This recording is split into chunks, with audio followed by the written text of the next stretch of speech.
Amma 7th anniversary Dhamaka offers. Shop 599, win 777 exclusive prizes. WhatsApp లో order చేయండి, gift పట్టండి.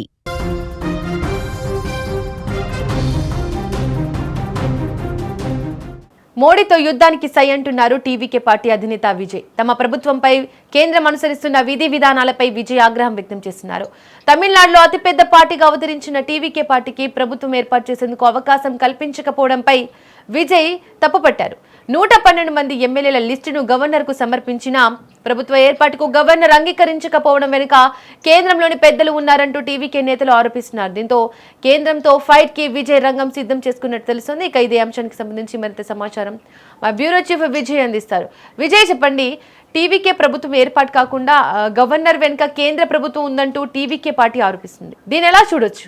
నిజంగానే కేంద్రం అడ్డుకుంటుందా? ఎస్ దీపిక, ఇప్పుడు ప్రస్తుతం తమిళనాడులో నెలకొన్నటువంటి పరిణామాలు చూస్తుంటే అక్కడ పరిస్థితులను ఒకసారి గమనించినట్లయితే విజయ్ ముందు 2 ఆప్షన్స్ కనిపిస్తున్నాయి. 2 ఆప్షన్స్ ఏంటంటే, కాంగ్రెస్ పార్టీని కలుపుకున్నాము, సో నేను ఇక వెనక అడుగు వేయకూడదు, కాంగ్రెస్ పార్టీతోనే కలిసి కాంగ్రెస్ పార్టీ ఎమ్మెల్యేలు 5 మందితో కలిసి ఇక అవసరమైనటువంటి మిగిలిన ఎమ్మెల్యేల మద్దతు, అంటే ఒక 5-6 మంది ఎమ్మెల్యేల అవసరం ఉంటుంది, ఆ ఎమ్మెల్యేల మద్దతు కూడగట్టడానికి వెళ్ళాలనుకుంటే ఆప్షన్ నెంబర్ 1.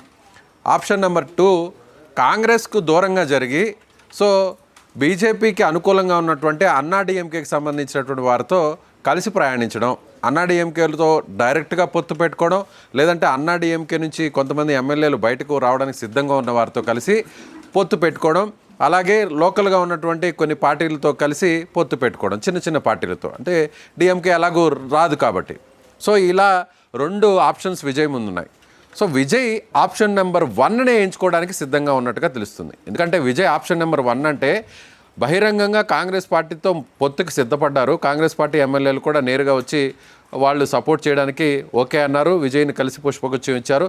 ఆ 5 మంది ఎమ్మెల్యేల జాబితాతో పాటు తన ఎమ్మెల్యేలు 107 మంది ఎమ్మెల్యేల లిస్టును కూడా గవర్నర్కు సమర్పించాడు.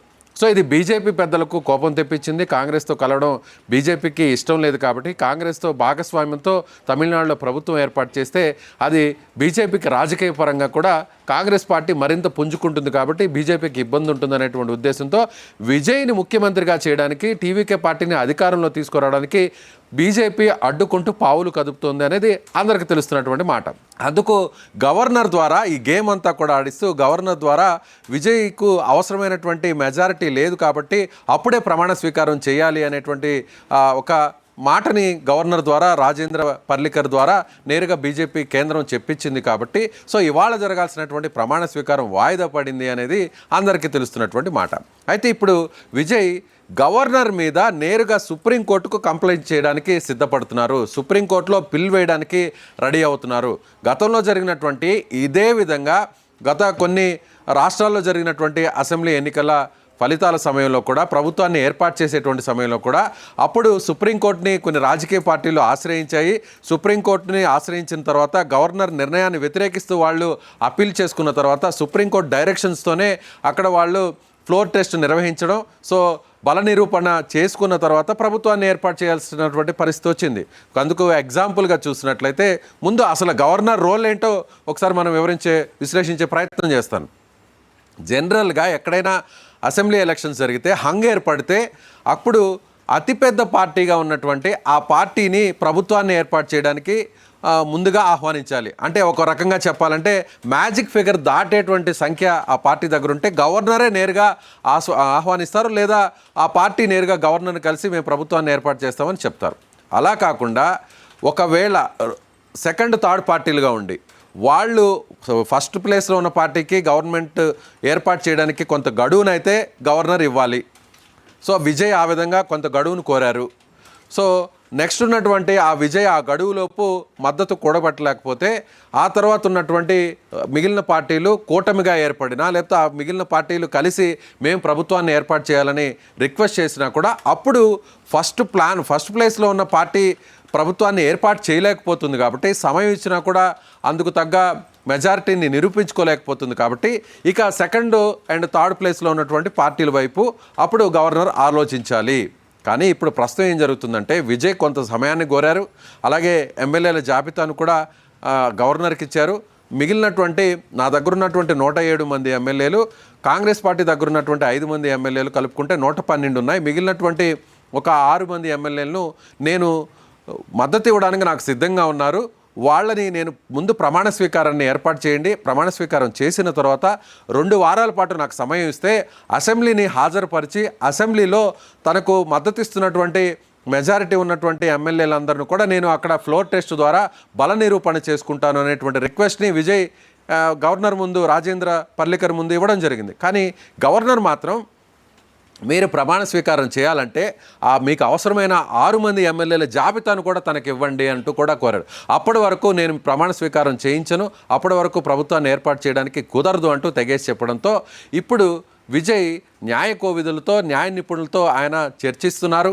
ఒకవేళ బీజేపీతో ఢీ కొట్టడానికి రెడీ అయిపోతే ఖచ్చితంగా విజయ్ ఇమేజు దేశ స్థాయిలో ఒక పెద్ద పవర్ఫుల్ లీడర్గా ఎదిగేటువంటి అవకాశం ఉన్నటువంటి నేపథ్యంలో విజయ్ ఆప్షన్ని ఎంచుకొని ముందుకు వెళ్తున్నటువంటి పరిస్థితుల్లో అప్పుడు గవర్నర్కి వ్యతిరేకంగా సుప్రీంకోర్టుని ఆశ్రయిస్తే, సుప్రీంకోర్టు డైరెక్షన్ తనకు అనుకూలంగా ఇస్తే అప్పుడు ప్రభుత్వాన్ని ఏర్పాటు చేయడానికి విజయ్ ముందుకు వెళ్తున్నట్టుగా తెలుస్తుంది. ఒకవేళ ఎందుకు సుప్రీంకోర్టు ఈ డైరెక్షన్స్ ఇస్తుంది అనేది కూడా గతంలో కొన్ని రాష్ట్రాలకు సంబంధించినటువంటి ఎన్నికల్ని ఒకసారి మనం పరిశీలన చేస్తే 2018లో కర్ణాటక ఎన్నికల ఫలితాల్లో కూడా సరిగ్గా ఇదే విధంగా అప్పుడు బీజేపీ నెంబర్ 1 పార్టీగా నిలిచింది. కానీ మ్యాజిక్ ఫిగర్కు అవసరమైనటువంటి సంఖ్యాబలం బీజేపీ వద్ద లేదు. కానీ అప్పుడు కేంద్రంలో అధికారంలో ఉండేది బీజేపీ. అలాగే తరువాత స్థానంలో ఉన్నటువంటి కాంగ్రెస్ పార్టీ, జేడీఎస్ పార్టీ, ఈ 2 పార్టీలు కూడా కలిసి మేము 2 కూడా కూటమిగా ఏర్పడతాము, కూటమిగా ఏర్పడి ప్రభుత్వాన్ని ఏర్పాటు చేస్తామని గవర్నర్ని కలిసి చెప్పినప్పటికీ కూడా గవర్నర్ మాత్రం మ్యాజిక్ ఫిగర్కు దగ్గరగా లేని బీజేపీని ప్రభుత్వాన్ని ఏర్పాటు చేయడానికి నిర్ణయం ఇచ్చారు. బీజేపీ అప్పుడున్నటువంటి యడ్యూరప్పను ముఖ్యమంత్రి చేయడానికి సిద్ధపడి ప్రమాణ స్వీకార ఏర్పాట్లు కూడా సిద్ధపడిపోయారు. అర్ధరాత్రి ఆల్ ఆఫ్ సడన్గా అప్పుడు నేరుగా జేడీఎస్ అండ్ కాంగ్రెస్ సంబంధించిన నాయకులు సుప్రీంకోర్టుని ఆశ్రయించడంతో సుప్రీంకోర్టు ఇమీడియట్గా రంగంలో దిగి ఒక డైరెక్షన్ ఇచ్చింది. ఏమని చెప్పిందంటే గవర్నర్కి, ఎస్ మీరు అన్నట్టుగా ఈ 2 పార్టీ ఒకవేళ యడ్యూరప్పనే ముఖ్యమంత్రి చేయాలనుకున్నారు, ఒకవేళ చట్టంలో ఉన్న ప్రకారం, రాజ్యాంగం చెప్తున్న దాని ప్రకారం, పార్లమెంట్ చట్టం ప్రకారం చూసినా కూడా ఒకవేళ నెంబర్ 1 పార్టీగా ఉన్నటువంటి బీజేపీకి ఎస్ మీరు చెప్పినట్టుగానే వాళ్ళని ప్రభుత్వాన్ని ఏర్పాటు చేయడానికి మీరు ఇవ్వచ్చు.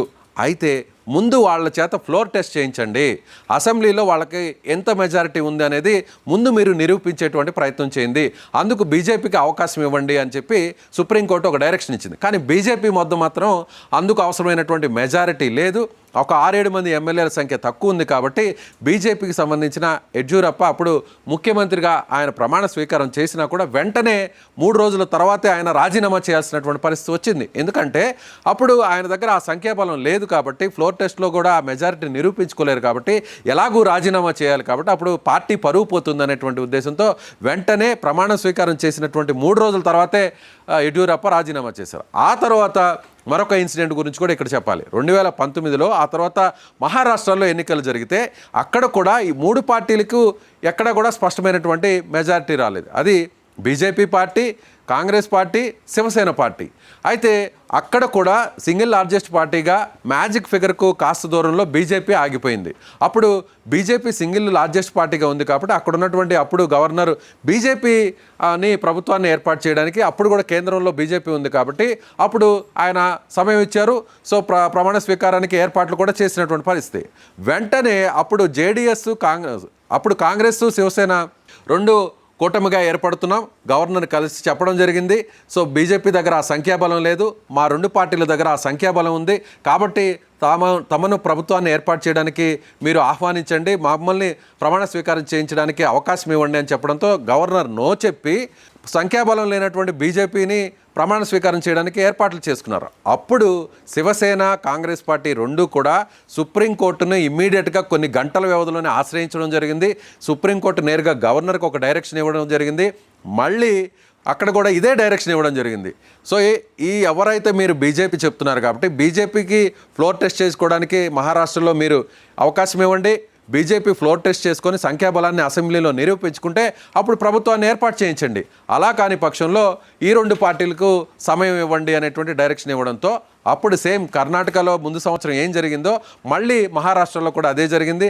అప్పుడు బీజేపీ ప్రమాణ స్వీకార ఏర్పాట్లను రద్దు చేసుకుంది. ప్రమాణ స్వీకారాన్ని ముఖ్యమంత్రి పదవిని అధిరోహించడానికి వెనక్కి వెళ్ళింది. ఫడ్నవీస్ ముఖ్యమంత్రిగా అయ్యేటువంటి పరిస్థితులు ఉన్న నేపథ్యంలో ఫడ్నవీస్ కూడా ఇక ముఖ్యమంత్రిగా ఆయన రాజీనామాకు ఒక రకంగా చెప్పాలంటే ముఖ్యమంత్రిగా కొనసాగడానికి ఆయన వెనక్కి తగ్గారు. సో అప్పుడు మళ్ళీ తిరిగి శివసేన కాంగ్రెస్ పార్టీ రెండు కూడా ప్రభుత్వాన్ని ఏర్పాటు చేశాయి. సో ఇప్పుడు ఈ రెండు తీర్పుల్ని బేస్ చేసుకొని న్యాయ నిపుణులతో చర్చిస్తున్నాడు విజయ్. నేరుగా గవర్నర్కు వ్యతిరేకంగా అక్కడ సుప్రీంకోర్టుని ఆశ్రయిస్తున్నాడు. సుప్రీంకోర్టు ఇచ్చేటువంటి డైరెక్షన్ ద్వారా తాను సీఎం అవడానికి ప్రభుత్వాన్ని ఏర్పాటు చేయడానికి కూడా విజయ్ పార్టీ పెద్దలతో కూడా ఆయన చర్చిస్తున్నారు. అయితే అది ఎప్పుడు తీసుకుంటారు ఈ నిర్ణయం? బీజేపీతో తాడో పేడో తేల్చుకోవాలని డిసైడ్ అయితే బీజేపీ ఒకవేళ నన్ను అధికారంలోకి రావడానికి ఎంత ఇరుకున పెట్టినా కూడా అయినా కూడా పోరాటం చేయడానికి సిద్ధంగా ఉన్నాను, ముఖ్యమంత్రిగా తనను కానివ్వకుండా అడ్డుకోవడానికి ఎన్ని ప్రయత్నాలు చేసినా కూడా అయినా పర్వాలేదు, తన పోరాటం తాను చేస్తాను, మొండిగా మూర్ఖంగా ఇదే విధంగా తాను నిజాయితీ గల నిబద్ధత కలిగినటువంటి నాయకుడిగా ప్రజల నుంచి నాకు సపోర్ట్ వస్తుంది అనేటువంటి ఉద్దేశంతో విజయ్ ముందుకెళ్ళడానికి ఎక్కువ అవకాశాలు ఉన్నాయని చెప్తున్నారు. కానీ పార్టీకి సంబంధించినటువంటి కొంతమంది మాజీ మంత్రులు ఉన్నారు, కొంతమంది సీనియర్లు ఉన్నారు. వాళ్ళు మాత్రం విజయ్ నిర్ణయాన్ని కాస్త ఆలోచించి నిర్ణయం తీసుకోవాలని చెప్తున్నారు. సో కాస్త బీజేపీతో అనుకూలంగా వెళ్ళాలి, బీజేపీకి వ్యతిరేకంగా వెళ్ళడం మంచిది కాదు, అవసరమైతే కాంగ్రెస్ పార్టీకి దూరంగా జరిగి అన్నా డిఎంకే సపోర్ట్ను కోరితే కూడా మంచిగా ఉంటుంది అనేటువంటి సూచనలు కూడా చేస్తున్నారు. దీని మీద మరొక కొన్ని గంటల్లో కూడా క్లారిటీ రాబోతుంది. విజయ్ బీజేపీతో, మోడీతో, అమిత్ షాతో తాడో పేడో తేల్చుకోవడానికి సిద్ధపడితే సుప్రీంకోర్టుని ఆశ్రయిస్తాడు కాంగ్రెస్ పార్టీతో కలిసి. దీన్ని జాతీయ స్థాయిలో కూడా ఒక పోరాటంగా తీసుకెళ్లేటువంటి అవకాశం ఉంది బీజేపీకి వ్యతిరేకంగా. కానీ ఇప్పుడు బీజేపీకి వ్యతిరేకంగా ఏ పార్టీ నిలబడి పోరాటం చేసే పరిస్థితి లేదు. గడిచినటువంటి ఎన్నికలను చూస్తే పశ్చిమ బెంగాల్లో కూడా తృణమూల్ కాంగ్రెస్ ఓడిపోవడం జరిగింది. అదేవిధంగా తమిళనాడులో కూడా ఇప్పుడు పరిస్థితులు మనం చూస్తున్నాం. అలాగే అస్సాంలో, పుదుచ్చేరిలో కూడా బీజేపీ తిరిగి అధికారంలోకి వచ్చింది. సో ఎటు చూసినా కూడా బీజేపీ అన్ని రాష్ట్రాల్లో కూడా మెజారిటీ రాష్ట్రాల్లో 90% రాష్ట్రాల్లో బీజేపీ అధికారంలో ఉంది, కేంద్రంలో కూడా చాలా సుస్థిరంగా ఉంది. కాబట్టి విజయ్ ఎలాంటి డెసిషన్ తీసుకోబోతున్నాడు అనేది కూడా ఇప్పుడు ఆసక్తి రేపుతుంది. దీపిక, విజయ్ ఇటు టీవీకే పార్టీ కాంగ్రెస్తో కలిసి పనిచేయడానికి సిద్ధమవడమే అటు కేంద్రానికి అసహనంగా మారిందని చర్చ నడుస్తుంది. మరి రాజకీయ వర్గాల్లో దీనికి సంబంధించి ఎటువంటి చర్చ నడుస్తుంది? ఎస్, కాంగ్రెస్ పార్టీతో విజయ్ కలవడమే ఇప్పుడు తాను చేసినటువంటి మిస్టేకా లేదంటే అది తన రాజకీయ ఎదుగుదలకు భవిష్యత్తుకు ప్లస్ అనేది కూడా కాలం నిర్ణయిస్తుంది. కానీ బీజేపీ కోపానికి విజయ్ ఇప్పుడు ఇన్ని ఇబ్బందులు పడడానికి, ముఖ్యమంత్రి కాకుండా ఆగిపోవడానికి, ఆ ప్రమాణ స్వీకార కార్యక్రమం రద్దు అవడానికి, బీజేపీ నేతలకు కోపం తేవడానికి కాంగ్రెస్ పార్టీతో కలవడమే. సో కాంగ్రెస్ పార్టీ 5 మంది ఉన్న ఎమ్మెల్యేలతో కాంగ్రెస్ పార్టీతో కలిసి విజయ్ ముందుకెళ్ళడాన్ని బీజేపీ జీర్ణించుకోలేకపోతుంది. సో బీజేపీ ఫస్ట్ లక్ష్యం కాంగ్రెస్ పార్టీని నిర్వీర్యం చేయడం. జాతీయ స్థాయిలో గతంలో బలంగా ఉన్నటువంటి కాంగ్రెస్ పార్టీని నిర్వీర్యం చేస్తే జాతీయ స్థాయిలో సింగిల్ పార్టీగా బీజేపీ మాత్రమే ఉంటుంది. ఇక కాంగ్రెస్ పార్టీ ఎప్పటికీ కోలుకోలేదు. గడిచిన 3 సంవత్సరాల నుంచి కూడా కాంగ్రెస్ పార్టీని అన్ని విధాలుగా జాతీయ స్థాయిలో ఓడిస్తున్నాము. అలాగే రాష్ట్ర స్థాయిలో కూడా కాంగ్రెస్ పార్టీ లేకుండా చేస్తేనే అప్పుడు బీజేపీ బలపడుతుంది. ఆ రాష్ట్రాల్లో కూడా కాంగ్రెస్ పార్టీ ఇంకా ఎప్పటికీ కోలుకోలేదు. ఒకవేళ రాష్ట్రాల్లో అధికారంలో ఉంటే మాత్రం కాంగ్రెస్ పార్టీకి ఆర్థికంగా కానీ రాజకీయంగా పరంగా కానీ ఆయా ప్రభుత్వాలు సహకారం అందిస్తాయి. కాబట్టి సో అది బీజేపీకి ఇబ్బంది పెడుతుంది, బీజేపీకి నచ్చట్లేదు. కాబట్టి ఇప్పుడు బీజేపీ ఇలా సీరియస్ అవ్వడానికి ప్రధాన కారణం విజయ్ కాంగ్రెస్ పార్టీతో చేతులు కలపడం అనేది మనం చెప్పవచ్చు. Deepika, right Vijay, thank you. మొత్తానికి తమిళనాడు రాజకీయాలు ఇప్పుడు ఢిల్లీ వర్సెస్ విజయ్ అన్నట్లుగా మారుతున్నాయి. ప్రభుత్వం ఏర్పాటు విషయంలో గవర్నర్ వైఖరిపై టీవీకే తీవ్ర అభ్యంతరం వ్యక్తం చేస్తుండగా కేంద్రం ఒత్తిడి వల్లే ఈ పరిస్థితి వచ్చిందని ఆరోపిస్తోంది. మరోవైపు రాజ్యాంగపరమైన అంశాల ప్రకారమే నిర్ణయాలు తీసుకుంటున్నామని గవర్నర్ వర్గాలు చెబుతున్నాయి. అయితే ఈ వ్యవహారాన్ని సుప్రీంకోర్టుకు తీసుకెళ్లాలని విజయ్ నిర్ణయించుకోవడం తమిళ రాజకీయాల్లో కొత్త పోరాటానికి నాంది పలికే అవకాశాలు కూడా కనిపిస్తున్నాయి.